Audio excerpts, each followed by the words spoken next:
Can we really decentralize the internet with blockchain? Welcome to TechFirst with John Koetsier. The internet was originally designed to be decentralized. That's how it was built. That's how it was supposed to work, right? For emergencies and disasters, perhaps even nuclear war. Recently, however, it's getting much more centralized. Major corporations control it in much of the world. And of course, countries like China and Russia have clamped down internally, others as well. One blockchain company called ThreeFold thinks they have a solution. We're going to chat with the co-founder and CEO, Kristof de Spiegeleer, right now. Welcome, Kristof. Thank you very much. Welcome. Thank you so much for inviting me here. Excellent. Did I butcher your last name? De Spiegeleer, but it's too complicated. Just Kristof will do. It's almost as bad as my last name. In any case, how far are we off of the original concept of the internet today? Great question. Well, when the internet started, it was truly a kind of hippie movement. It was just people connecting cables. And in the beginning, the internet was even very small. You could literally go everywhere. Today, that's not the case anymore, right? Today, the internet is everywhere. It's almost as important to be on the internet than you used to be able to read and write. Yet still, the internet today is controlled by very few companies in the world. And they say that less than 20 companies actually own more than the 80% of the internet capacity, which is the storage and the compute. So yeah, there is still somewhere to go to make it decentralized again. Exactly. Talk about some of the consequences of that, perhaps from a commercial perspective, but also perhaps from a national or global perspective.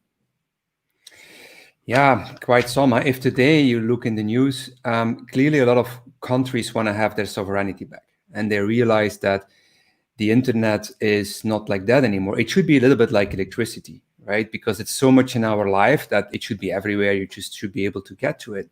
Yet still today it's produced in very few locations.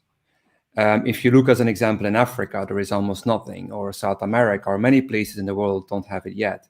It's the same like we're having a long cable to like a nuclear plant, like going from, I'm just saying something, I'm in Ibiza right now, going from Ibiza to America to get my power. It just doesn't make any sense whatsoever.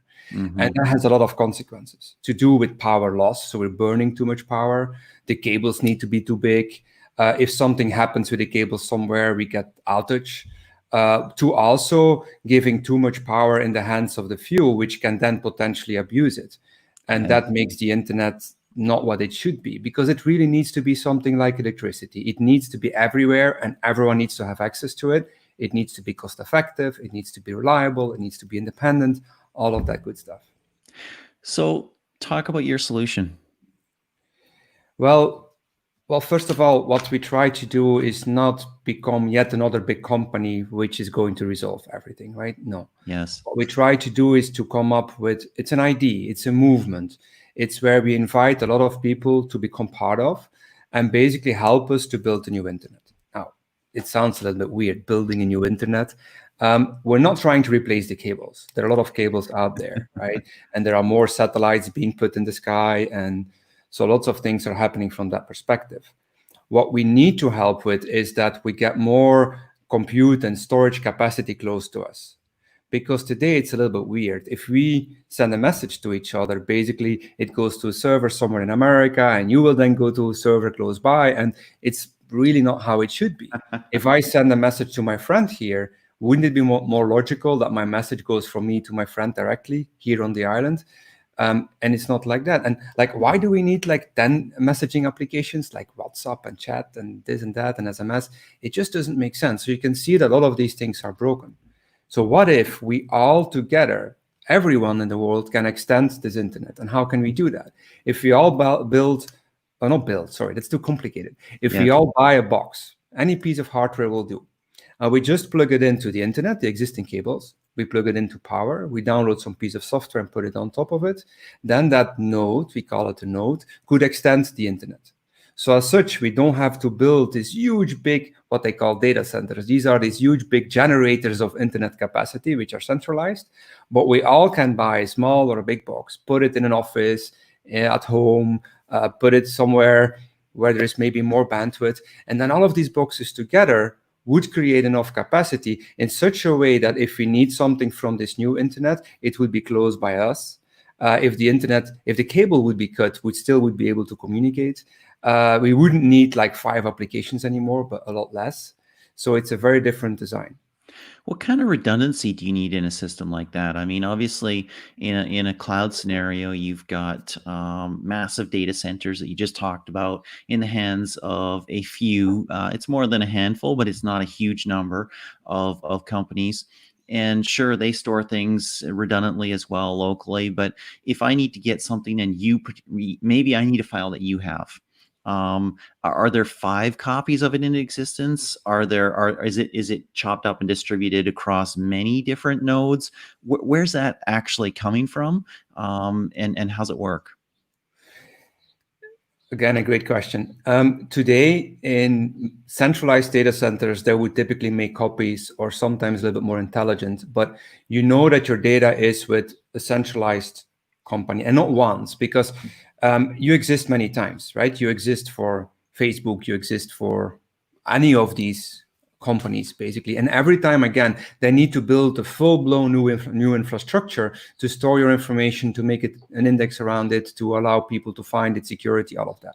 And that leads to a lot of overhead, because literally we exist 100 times, and everything around that needs to be redone. And that's not what we need. Now, blockchain came, and which was really amazing. It's still there, but people said, okay, great, blockchain is going to resolve everything. It became this Swiss Army knife, which is going to make us free and probably do everything else in our life. Now, while blockchain is amazing for certain things, like getting to consensus about money, as an example, or maybe smart contract, it is not very well suited to give us a new digital life, because we share information amongst many, many people. Yes. And that makes it very hard to make it redundant. I mean, how can if I store something on that blockchain, how can I make sure I never lose it? How can I make sure no one can ever get to it? So you can encrypt and stuff like that, but it's going to be in a lot of nodes. So it's very hard to get that to work properly. Now, our system is differently. Basically, what we do is we virtualize every person. What do I mean with that? Everyone gets a digital twin, right? And your digital twin is you. We call it crystal twin, by the way. It's you living there on top of this grid of capacity, and all the data is only owned by your crystal twin, by your digital twin, right? And this digital twin is now using a very special mechanism to store the information on multiple places at once, but you control it. So I could say, look, I want it still on Ibiza, but on 10 locations, not as copies. That would be not fast enough. So it's now about 10 years ago, we took something from space. It's called forward-looking error-correcting codes. It has to do with the fact that if you send something from here to Mars, Yes, and you miss some information, you don't want to send it again, because that would be not being very effective, right? So we took that idea, but we applied that on storage. So basically, if you store your information, it's in such a way spread out with only 20% overhead, but yet still you can lose lots of nodes, lots of peers, and yet still your data would be there. But you're the only one who can get to it. So that's one of the secret tricks we're having. So, explain that for me in terms of the current internet. You talked about that Facebook has a version of me, Google has a version of me, Apple has a version of me, and whatever company that I work with or have an account with has some fraction, small or large, of who I am or a piece of my digital identity, some of my work, those sorts of things. In your scenario, how does that get shared out? How do pieces of me get shared out when I want it to happen to a social application, to an application where I need to authenticate to get some information or data or access a service, those sorts of things? Yeah. Well, first of all, there are 2 levels to this, and I'm trying not to make it complicated. But one is there is a level of capacity, right? Which is just you need compute and storage capacity close to where you live. And that can be used by any application provider or experience provider in the world, right? That's one step. And that's the step we're already having today. Your question is about my digital twin, which is my alter ego, if you want. It lives there and it has my data. How much can I make sure that this data is not being abused? Well, 100%. So it works with circles, because in our life, it's the same way, right? We have groups, we are in an organization, and we want to define who can have access to my information. So this changes a lot of things. As an example, eventually, if enough people have that digital twin, if, as an example, we would like to go to a bank, the bank would have to ask us permission to get to a certain piece of our information. And this can be, it's because everything will be owned by us at that point. So, and we just define circles. Our country is a circle. Our football club is a circle. That bank would be another circle we are part of. And that way we can decide which information from us gets shared with who, but we always keep the full security and privacy of it. So by design, GDPR and all of these complicated things are resolved. It also allows to change money flows. As an example, you want to be part of an artificial intelligence thing, making pictures nice and just saying something, but it needs knowledge. Maybe it's in my interest to allow that AI to use my information, because maybe then I can use it back for my own benefit. So this exchange becomes something more tangible. I allow the AI to do something, but I get the benefit, but always under our control. Interesting. Does it become cumbersome to allow access to certain amounts of information? How do you make that simple? Well, we are there for everyone. That's why I like to call it our solution. It's literally everyone putting boxes makes it bigger. And as such, even any existing service or application provider can go and live on top of our grid. So it could still be the same, it could still look like the same application for you. But underneath, if they want to, they can get it to work on your crystal twins, your digital avatar, which means that for you, not necessarily something has to change. But underneath, it can talk to your backend. So basically, you become your server. You Yes. become the only place where your data is. And then it will be up to the app provider to change the behavior or not. And that actually makes it simpler for me, because if I spin up a new service, a new Facebook, a new WhatsApp, or something like that, I don't have to re-upload a profile picture or a Exactly. friend group or whatever. I just have to authorize access to it that already exists. Correct? Exactly. It's much Interesting. easier. So if I send a message to one app, I already have it in the other two, right? And even easier than that, I can just ask my digital twin, look, I want to play, I don't know, squash. And it knows who I am, what my friends are, where my circles are. And so many things can get more automated, because today we are in these little pyramids, not big pyramids. And these pyramids, they're trying to keep us isolated, because that's their business model. The more we are stuck into such a silo. Box. Yep. Yeah, exactly, in a box. The more that it's easy for them to get their business models to work, because if it would be too easy to go everywhere. But if you change that, it's not the case anymore. Then we are part of that solution too. We're not just a product. So their business models don't go away, but they have to rethink the way how they deal with it. What's super interesting to me about this, and pretty hopeful, is that if we look at the promise of AI, which has done a lot in our work, in our networks, in maybe photos that we want to use, other things like that, but has not done a lot for us personally yet in terms of helping us manage our schedules, manage our lives, know what we need to know, give us the information we need at different times. It's really challenging for a company to create a great AI for you when it has only a slice of what you own. And it's really challenging for any of us to give all of us to any given company. And so we've kind of missed out on the real benefit of AI as a personal assistant. Siri doesn't know everything about me. Google doesn't know everything about me. And I don't want it to know everything about me. And, No. and so that really opens up the door down the road for a truly personal AI that I control, that works for my benefit and not necessarily some other companies. I couldn't agree more. But look, the interest of a big company is not necessarily the same as ours. So then you can wonder, if they apply AI technology, what is the reason for that AI technology? It's probably not for us. And that's what we need to keep in mind. But once we get our data back, we can force that around again, because then a company will have to think about being at service for us rather than the other way around. Because what people don't realize is that if we get something for free, we are a product. Yes. Right? So we shouldn't, and it doesn't even have to cost much. We made full calculations. You can have your wireless mobile data, all applications, for less than $1 a month. It shouldn't have to cost more than that, right? Okay, but then we have to pay it. You don't get it for free. But if that way we get our freedom back, actually everything else will become cheaper. So we win it Mm-hmm. back. Mm-hmm. It's just a mentality shift. Yes. What are you shipping today? What can somebody use or buy from you today? Well, today we're working on this for a long time, actually. More than 10 years we were working on this.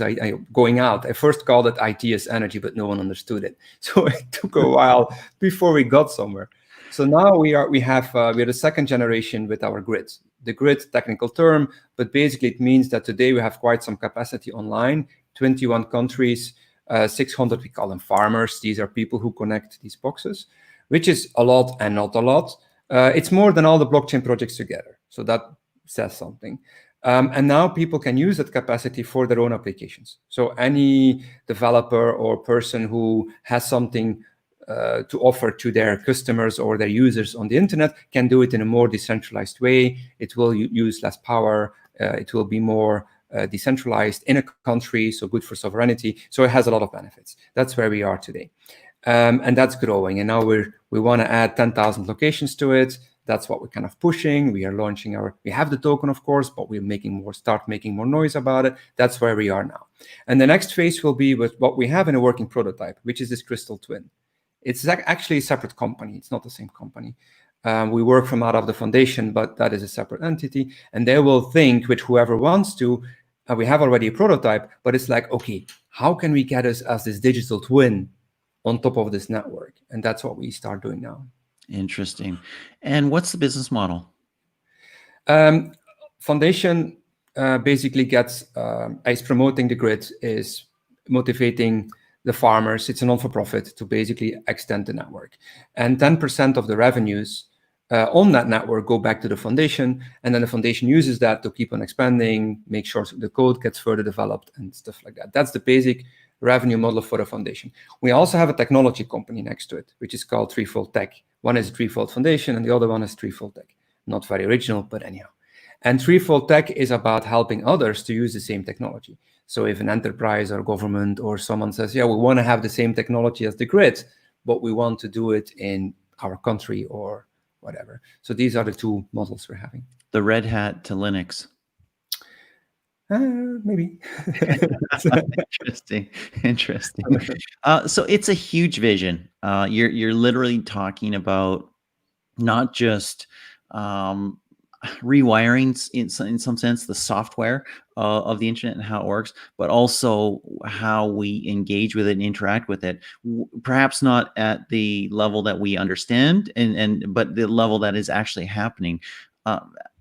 Talk about your chances of pulling it off. What makes you think that you can be successful? We're doing it. We're not. This was one of the things we said from the beginning, which is we're not going to talk too much. It's only now that we start talking, But I'm literally working on this all my life. Mm-hmm. And actually, when the Corona thing started, it was really this moment for me, like, okay, now is the time. Now is the time that we have to go out and start talking about this and show people that actually it exists. Mm-hmm. Because it's not a dream of something in the future. It's more like we have it. We have the technology. We have the ambition. Already more than $40 million was invested from multiple parts of this story. And now we just need to go to the next scale. So actually, I'm super positive. We have many, many partners which want this to happen. You can feel that something which was not the case, not even 2 years ago. 2 years ago, I had to fight and talk and talk and talk. And people were, what the heck are you talking about, And now it's so much more easy. Everyone now realizes, yeah, but if this internet link goes down and I'm home and this and that, I mean, it really is not what people want. But then it's like, it needs to be in our region. It needs to be closer to us. We need more. So it's super active, which is that, and it's not us. If it would be just our own company, we have no chance. Yes. But because we have all of these farmers and the partners coming now, it's all together we're doing this. We have more than 30 partners coming online, little bit by little bit. It's not tomorrow. But they already are looking how to integrate and how to help us to find momentum. So it's happening. Excellent. It's incredible. It's happening. Still, a lot needs to be done. It's not that we need more funding. It's like every startup, but it is happening. Yes. And talk a little bit more about the size of your current grid or the size of the current network. Okay, technically we have 18,000 CPU cores and 90 million gigabytes, which is a lot of capacity. It's probably between 5 and 10 times more than all of the capacity of all the blockchain projects together. Wow. Now, that sounds like a lot, but if you would compare that to an Amazon or a Google, it's nothing, right? Yes. So it's only how you look at it.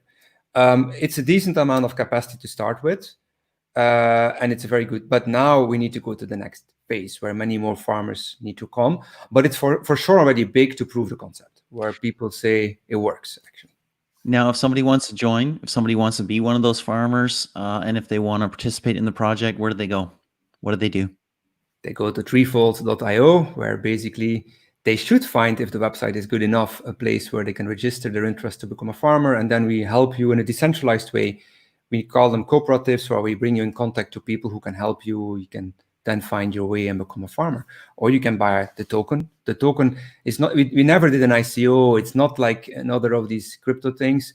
There are many good crypto things as well. But in our case, it's the result of like, oops, it's the result of farming. So people who already connected boxes who had this token created, and by buying that, you basically help the foundation so we can fund the projects who make it happen. So these are two things you can do. Excellent. Okay, cool. So I've got to ask you the TechFirst 5 and 10. It's actually 10 and 5. 10 questions, 5 minutes. Favorite piece of tech gear in your house? It's what I just got. It's virtual reality glasses, the new ones, the what's the name again? Oculus Quest. Guess. That is going to change so much. We're working on also putting on a grid. It's amazing. I love it. Yeah. Excellent. Good, good, good. Can't do without it tech that you wear. Without IT tech that I wear, I guess that's our phone even. Or is that no wearable? But You can call it that. I was going for more of a smartwatch or something like that. But you know what? You even wear a Quest, so maybe you answered that already. Android or iOS? Android. Okay, I could have guessed that one, I guess. EV or gas? Electric vehicle or Of gas? course. That's an easy one. EV. Very good. Mac or Windows or Mac. Linux? Mac. Mac. Mac. Okay, interesting. GIF or GIF? GIF or GIF? Don't even know what GIF is. Uh, What's GIF? Animated GIF? Graphic? Then it would be GIF. Okay. Wow. Wrong answer, but hey, it's all good. Favorite tech news source? Wow. Actually, it's like everything. And what is favorite tech news source? I don't know. Okay, no worries. Self-driving car, or do you want to drive yourself forever? Self-driving car and please yesterday. Excellent. Elon Musk offers you a trip to Mars. Are you in or are you out? I love that question. I love Elon Musk and everything he stands for, but I still like the world too much. I love people. I love humans. I want to be there. You're not the only one going to Mars in this scenario, but it's all Yeah, I good. know. But look, if you look outside, it's so green. It's wonderful. I don't want to miss that. We need to fix. Look, I want the world to be fixed. I don't want to have to escape. So I stay here. Okay, no worries. And Alexa or Hey Google or Hey Siri or none of the above? Look, this one I'm very strong. None of them, because we need it ourselves. We need a personal voice thing which listens to us and does it for us. Excellent, excellent. Well, thank you so much. My pleasure. Thank you. And everybody else who's been along for the ride, thank you for joining us on TechFirst. My name is John Koetsier. I appreciate you being along. Whatever platform you're watching on, please like, subscribe, share, comment, all the above. On the podcast later on, please rate it, review it. That'd be a massive help. Until next time, this is John Koetsier with TechFirst.